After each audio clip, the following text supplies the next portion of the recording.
Anak laki-laki itu menunggu selamanya sepulang sekolah tetapi ibunya tidak datang menjemputnya. Dan ibunya saat ini sedang di jalan mencoba pakaian, lupa menjemput anaknya. Dia ingat dan segera berlari ke taman kanak-kanak. Saya pikir guru akan menunggu bersama anak laki-laki itu. Namun ponsel guru tersebut kehabisan baterai, sehingga guru tersebut segera menyuruh anak tersebut untuk patuh duduk dan menunggu. Tapi begitu gurunya masuk ke dalam, anak itu lari keluar. Anak laki-laki itu tertarik pada seekor landak kecil dan berjalan semakin jauh.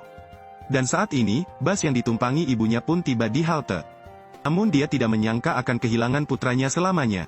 Pada saat ini, ibu anak laki-laki tersebut juga datang menjemputnya, tetapi mereka tidak melihat jejak anak laki-laki tersebut. Anak laki-laki itu sekarang tersesat di jalan terdekat. Eva menemukan anak laki-laki itu dan segera mengingatkan Kan untuk segera pulang, namun anak laki-laki itu mengejarnya. Tunggu sebentar, ibunya, Melike, tidak dapat menemukan anaknya dan langsung pingsan. Kakak perempuan Ceren berlari untuk menanyakan kapan dia melihat orang tuanya memanggil polisi.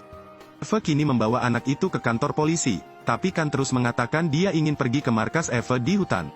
Eva tidak tahu bahwa pilihannya ini akan mengubah dua keluarga.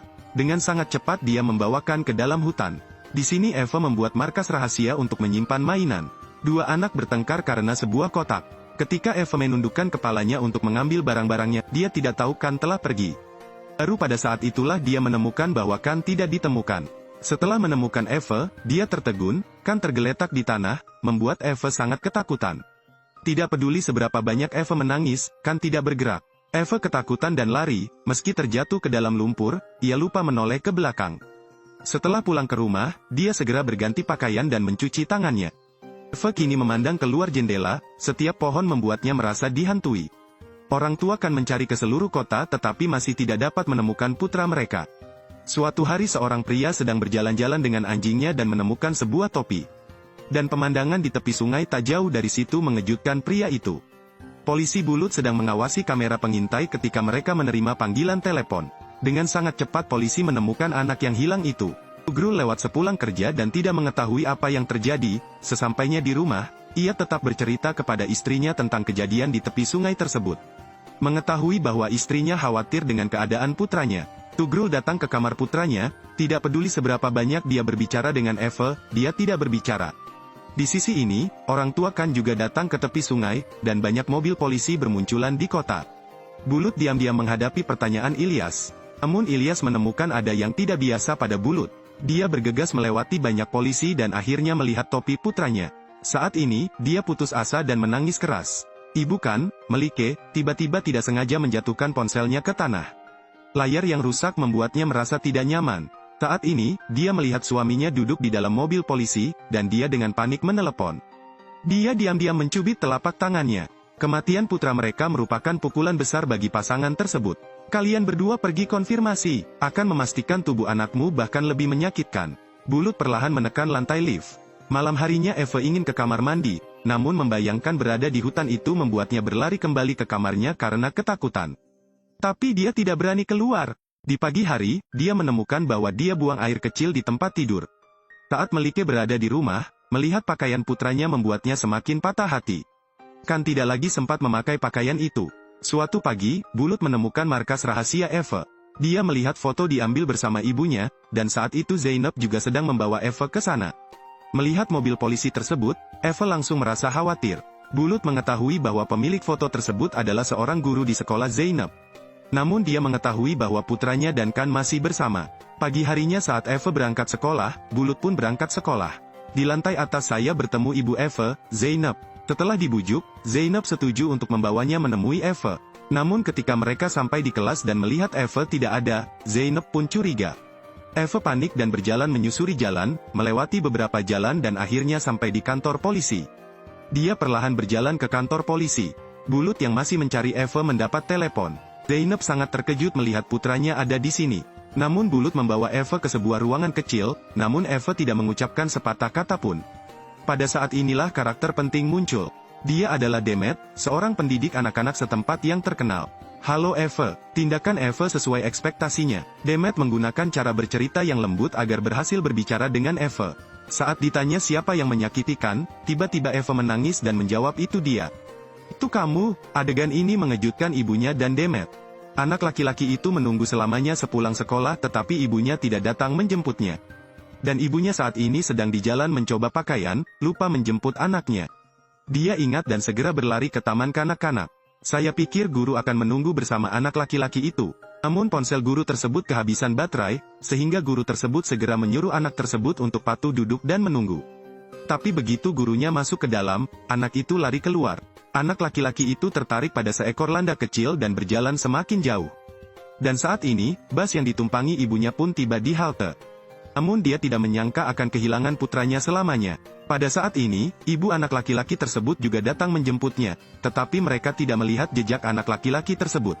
Anak laki-laki itu sekarang tersesat di jalan terdekat. Eva menemukan anak laki-laki itu dan segera mengingatkan Kan untuk segera pulang, namun anak laki-laki itu mengejarnya. Tunggu sebentar, ibunya, Melike, tidak dapat menemukan anaknya dan langsung pingsan. Kakak perempuan Ceren berlari untuk menanyakan kapan dia melihat orang tuanya memanggil polisi. Eva kini membawa anak itu ke kantor polisi, tapi Kan terus mengatakan dia ingin pergi ke markas Eva di hutan. Eva tidak tahu bahwa pilihannya ini akan mengubah dua keluarga. Dengan sangat cepat dia membawakan ke dalam hutan. Di sini Eva membuat markas rahasia untuk menyimpan mainan. Dua anak bertengkar karena sebuah kotak. Ketika Eva menundukkan kepalanya untuk mengambil barang-barangnya, dia tidak tahu Kan telah pergi. Baru pada saat itulah dia menemukan bahwa Kan tidak ditemukan. Setelah menemukan Eva, dia tertegun, Kan tergeletak di tanah, membuat Eva sangat ketakutan. Tidak peduli seberapa banyak Eva menangis, Kan tidak bergerak. Eva ketakutan dan lari, meski terjatuh ke dalam lumpur, ia lupa menoleh ke belakang. Setelah pulang ke rumah, dia segera berganti pakaian dan mencuci tangannya. Eva kini memandang keluar jendela, setiap pohon membuatnya merasa dihantui. Orang tua Kan mencari ke seluruh kota tetapi masih tidak dapat menemukan putra mereka. Suatu hari seorang pria sedang berjalan-jalan dengan anjingnya dan menemukan sebuah topi. Dan pemandangan di tepi sungai tak jauh dari situ mengejutkan pria itu. Polisi Bulut sedang mengawasi kamera pengintai ketika mereka menerima panggilan telepon. Dengan sangat cepat polisi menemukan anak yang hilang itu. Tugrul lewat sepulang kerja dan tidak mengetahui apa yang terjadi. Sesampainya di rumah, ia tetap bercerita kepada istrinya tentang kejadian di tepi sungai tersebut. Mengetahui bahwa istrinya khawatir dengan keadaan putranya, Tugrul datang ke kamar putranya, tidak peduli seberapa banyak dia berbicara dengan Eva, dia tidak berbicara. Di sisi ini, orang tua Kan juga datang ke tepi sungai, dan banyak mobil polisi bermunculan di kota. Bulut diam-diam menghadapi pertanyaan Ilyas. Namun Ilyas menemukan ada yang tidak biasa pada Bulut. Dia bergegas melewati banyak polisi dan akhirnya melihat topi putranya. Saat ini, dia putus asa dan menangis keras. Ibu Kan, Melike, tiba-tiba tidak sengaja menjatuhkan ponselnya ke tanah. Layar yang rusak membuatnya merasa tidak nyaman. Saat ini, dia melihat suaminya duduk di dalam mobil polisi, dan dia dengan panik menelepon. Dia diam-diam mencubit telapak tangannya. Kematian putra mereka merupakan pukulan besar bagi pasangan tersebut. Kalian berdua pergi konfirmasi, akan memastikan tubuh anakmu bahkan lebih menyakitkan. Bulut perlahan menekan lantai lift. Malam harinya Eva ingin ke kamar mandi, namun membayangkan berada di hutan itu membuatnya berlari kembali ke kamarnya karena ketakutan. Tapi dia tidak berani keluar. Di pagi hari, dia menemukan bahwa dia buang air kecil di tempat tidur. Saat Melike berada di rumah, melihat pakaian putranya membuatnya semakin patah hati. Kan tidak lagi sempat memakai pakaian itu. Suatu pagi, Bulut menemukan markas rahasia Eva. Dia melihat foto diambil bersama ibunya, dan saat itu Zainab juga sedang membawa Eva ke sana. Melihat mobil polisi tersebut, Eva langsung merasa khawatir. Bulut mengetahui bahwa pemilik foto tersebut adalah seorang guru di sekolah Zainab. Namun dia mengetahui bahwa putranya dan Kan masih bersama.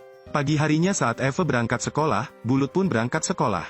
Di lantai atas saya bertemu ibu Eva, Zainab. Setelah dibujuk, Zainab setuju untuk membawanya menemui Eva. Namun ketika mereka sampai di kelas dan melihat Eva tidak ada, Zainab pun curiga. Eva panik dan berjalan menyusuri jalan, melewati beberapa jalan dan akhirnya sampai di kantor polisi. Dia perlahan berjalan ke kantor polisi. Bulut yang masih mencari Eva mendapat telepon. Zainab sangat terkejut melihat putranya ada di sini. Namun Bulut membawa Eva ke sebuah ruangan kecil, namun Eva tidak mengucapkan sepatah kata pun. Pada saat inilah karakter penting muncul. Dia adalah Demet, seorang pendidik anak-anak setempat yang terkenal. Halo Eva, tindakan Eva sesuai ekspektasinya. Demet menggunakan cara bercerita yang lembut agar berhasil berbicara dengan Eva. Saat ditanya siapa yang menyakiti, sang ibu lupa waktu untuk menjemput anaknya. Guru juga masuk ke dalam kelas dan meninggalkan anak laki-laki itu di luar. Hanya terlambat 15 menit mengubah dua keluarga. Di hutan, polisi menemukan mayat seorang anak laki-laki. Semua ini mengarah pada Eve, bocah lelaki berusia 9 tahun. Dia digiring oleh polisi ke TKP. Dan tak jauh dari situ Ilyas juga diam-diam mengamati mereka. Perlahan Eve berjalan menuju tepi sungai, namun pada akhirnya dia tetap tidak membuka mulut. Ini Ilyas berpikir dia harus membalaskan dendam putranya. Untungnya, polisi Bulut mengetahuinya tepat waktu dan menyarankan Ilyas untuk meletakkan senjatanya. Demet membiarkan Eve berdiri di belakangnya. Melihat pelakunya masih anak-anak, Ilyas menitikkan air mata putus asa. Seluruh adegan ini difilmkan oleh seseorang. Tugrul mengetahuinya, dia sangat marah dan bergegas mendekat. Mendengar Ilyas kembali berteriak bahwa Eve telah membunuh putranya, Tugrul terdiam. Hanya teriakan Ilyas yang tersisa di lokasi kejadian. Eve seperti burung kecil yang kedinginan, dia berbaring di sofa sambil menangis dan ingin menjelaskan. Sebagai seorang pendidik anak, mendengar tangisan Eve juga sangat memilukan. Putri Isil juga sangat terkejut, yang membunuh adik laki-lakinya adalah seorang anak-anak. Dan ayah Eve pun semakin panik kini, kabar tersebut tersebar secara online. Isil segera menunjukkan ponselnya kepada ibunya, Melike melihat foto itu dan bahkan lebih terkejut dari siapapun. Mengingat anak ini adalah Eve yang dipeluknya tadi malam. Dia segera berlari ke kamar. Dia lebih putus asa dari sebelumnya. Pagi harinya Melike duduk di kamar putranya mengingat kemiripan antara Khan dan Eve. Dia langsung pergi ke departemen kepolisian. Begitu saya masuk, saya dengan panik mencari Eve kemana-mana. Setelah Demet mengetahuinya, ia langsung berbicara dengan Melike, namun melihat Meike menangis dan patah hati. Eve melihat Melike begitu patah hati dan putus asa. Kepergian Melike membuat semua orang berpikir, terjadi sesuatu yang tidak mereka inginkan. Orang tua Eve pun menerima wawancara karena video di tepi sungai tersebut, bahkan Tugrul mengajukan gugatan. Waktu Demet hampir habis. Ia berharap Eve bisa mengatakan kebenarannya. Dia yakin Eve telah melewatkan beberapa informasi. Akhirnya, mereka memutuskan untuk meminta Zainab meyakinkan bocah itu. Namun Zainab tidak mengetahui bahwa putranya telah memberontak. Dia ingat ibunya merampas handphonenya, mengingat omelannya. Ayahnya tidak pernah duduk untuk sarapan bersamanya, dan bahkan diintimidasi oleh teman-temannya di sekolah. Saat Zainab bertanya kepada putranya apakah ingin pulang, Eve menjawab tegas. Saya tidak mau. Hal ini membuat Demet dan Bulut kaget. Ini bukti yang perlu dicatat. Tidak peduli bagaimana Zainab meminta maaf, Eve tetap pergi dengan marah, hanya menyisakan ibunya yang patah hati menangis. Demet memahami suasana hati Eve, dia pergi untuk berbicara dengannya. Eve perlahan-lahan menjadi yakin. Anda berbohong. Pagi harinya, Eve dimasukkan ke dalam bas penjara karena rekaman tadi malam, dibawa ke panti asuhan. Eve akan berada di sini menunggu persidangan minggu depan. Demet melihat lembar evaluasi Eve, Zainab adalah seorang guru dan dibenci ribuan orang. Dia tidak berpikir dia akan dikalahkan oleh gosip orang tuanya. Pada saat dia putus asa, kepala sekolah keluar. Kepala sekolah yang marah menunjukkan sifat berdarah dingin dari orang tuanya. Selama dia menyelidiki kebenarannya, dia akan berdiri di depan setiap orang tua untuk mendapatkan kembali hak Zainab. Kepala sekolah sangat menyentuh Zainab. Kemudian kepala sekolah membantunya berdiri dan membawanya kembali. Lamaran Tugrul untuk posisi direktur juga ditolak. Tidak peduli bagaimana kamu menjelaskannya, itu tidak ada gunanya. Melike terbaring sengsara di atas sofa, ia memimpikannya putranya sedang menggendong bayi kambing yang berdiri di tepi sungai. Namun betapapun seringnya gadis di tepi sungai itu menelepon, anak laki-laki itu tidak menjawab. Tidak peduli seberapa keras dia berteriak, Khan hanya menatapnya lalu berbalik dan pergi. Tak lama kemudian, Zainab sampai di rumah Melike, ia memberanikan diri untuk membunyikan bel pintu. Tapi ketika Melike membuka pintu, dia menemukan tidak ada orang di sana. Dan Zainab bersembunyi di sudut, ketakutan dan menangis. Di panti asuhan, anehnya Eve merasa diam. Ia perlahan-lahan mengingat pemandangan menakutkan hari itu.